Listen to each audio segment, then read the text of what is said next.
حضرت ابو صالح سید موسیٰ جن کی دوست رحمۃ اللہ علیہ دریا کے کنارے بیٹھے تھے تو پانی کے بہاؤ پہ ایک سیب آیا تو آپ کو بھوک لگی تھی، آپ نے وہ سیب اٹھایا اور اس کو کھا لیا۔ جب سیب کھا چکے تو خیال آیا کہ یہ تو میرا ہے ہی نہیں تھا، یہ تو پانی کے بہاؤ پہ آ رہا تھا دریا میں نے اس کو اٹھا کے کھا لیا ہے، تو پتہ نہیں اس کا مالک کون ہوگا اور کیسے میں اب اس سے جا کر اس کو بتاؤں کہ میں نے یہ سیب کھایا۔ تو آپ نے پانی کے جس بہاؤ پہ سیب آ رہا تھا اسی سمت آپ نے چلنا شروع کیا اور تھوڑا سا آگے گئے تو دیکھا کہ ایک باغ ہے، اس میں سیب کے درخت بھی ہیں اور اس کی شاخ باہر کی طرف لٹکی ہوئی ہے۔ تو آپ کو یہ پتہ معلوم ہو گیا کہ یہ سیب اسی باغ کا ہو سکتا ہے۔ آپ اندر جاتے ہیں تو صاحب باغ سے ملاقات کرنے کے بعد کہتے ہیں کہ آپ کے باغ کا ایک سیب پانی کے بہاؤ پہ جا رہا تھا، بھوک کا غلبہ آیا تو میں نے اٹھا کے کھا لیا، اب آپ چاہیں تو مجھے معاف کر دیں اور چاہیں تو آپ اس کا حساب مجھ سے لے سکتے ہیں۔ تو جو صاحب باغ تھے حضرت عبداللہ صومعی رحمۃ اللہ علیہ، آپ نے دیکھا کہ ایک شخص ہے اور ایک سیب ہی کھایا ہے لیکن اتنی احتیاط اور اتنا خوف خدا کہ اس کے معافی کے لیے میرے پاس آئے ہیں، تو آپ سمجھ گئے کہ یہ کوئی عام شخصیت تو نہیں، یہ تو خوف خدا رکھنے والا ہے۔ تو آپ نے ان کو کہا کہ اس طرح تو معافی نہیں ملے گی۔ تو آپ کہنے لگے کہ بتائیے کیا آپ مجھ سے اس کا بدلہ لینا چاہتے ہیں؟ تو حضرت عبداللہ صومعی فرمانے لگے کہ تمہیں 12 سال میرے باغ کی خدمت کرنی پڑے گی اور اس کے بعد ایک اور شرط ہوگی، پھر معافی ملے گی۔ آپ نے سوچا کہ چلو معافی تو مل جائے گی، میں کام کر لیتا ہوں۔ 12 سال آپ نے اس باغ کی رکھوالی کی۔ 12 سال کے بعد جو صاحب باغ تھے ان کے پاس ایک مہمان آیا تو آپ نے حضرت ابو صالح کو کہا کہ جائیے باغ میں سے ایک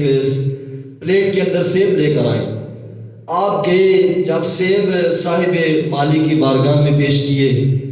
تو آپ بڑی حیرانگی سے کہنے لگے کہ 12 سال آپ کو کام کرتے ہوئے ہو گئے ہیں تو ابھی تک آپ کو یہ پتہ نہیں چلا کہ کچا سیب کون سا ہے، پکا سیب کون سا ہے۔ آپ فرمانے لگے مجھے قسم ہے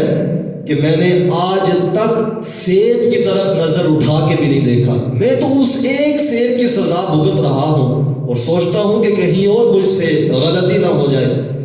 تو آپ کو صاحب باغ نے کہا کہ 12 سال والی شرط آپ کی مکمل ہو چکی، اب اگلی شرط اس کے بعد آپ کی معافی ہوگی۔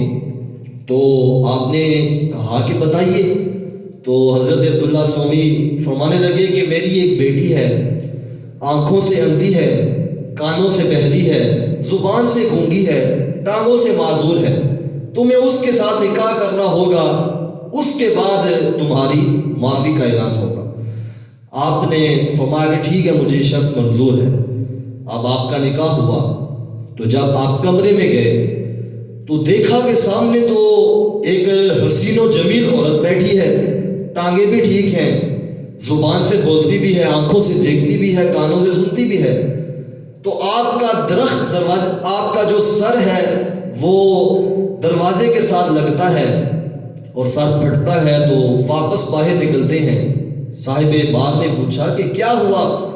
فرمانے لگے کہ آپ نے تو جو نشانیاں بتائی تھی وہ نہیں پائی جاتی تو میں جلدی سے باہر نکلا ہوں کہ ایک گناہ کی سزا بھگت رہا ہوں، کہیں مجھ سے دوسرا گناہ نہ ہو جائے۔ تو آپ کے حضرت عبداللہ صومعی فرمانے لگے کہ جو شرائط میں نے بتائی تھی وہ پوری ہو گئی ہیں، وجہ یہ ہے کہ میں نے کہا تھا کہ میری بیٹی ٹانگوں سے معذور ہے تو وہ اس طرح ہے کہ آج تک یہ ٹانگوں پہ چل کے گھر سے باہر نہیں گئی، اور آنکھوں سے اندھی اس طرح ہے کہ آج تک اس نے غیر محرم کو نہیں دیکھا، اور کانوں سے سنتی اس طرح نہیں کہ آج تک اس نے غیر محرم کی آواز کو نہیں سنا۔ اور آپ نے جب یہ بات کہی تو آپ بڑے حیران ہوئے تو خیر جب آپ کا نکاح ہوا تو آپ کو اللہ نے ایک بچہ دیا،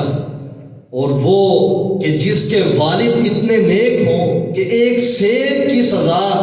اتنی کاٹنے کے بعد جس عورت سے نکاح کر رہے ہوں وہ بھی زہد و تقوی کی بلند مقام پہ فائز ہو، جب ان جوڑے سے اللہ نے ان کو ایک بچہ دیا جس کو زمانہ الشیخ عبد القادر جیلانی رحمۃ اللہ علیہ کے نام سے یاد کرتا ہے۔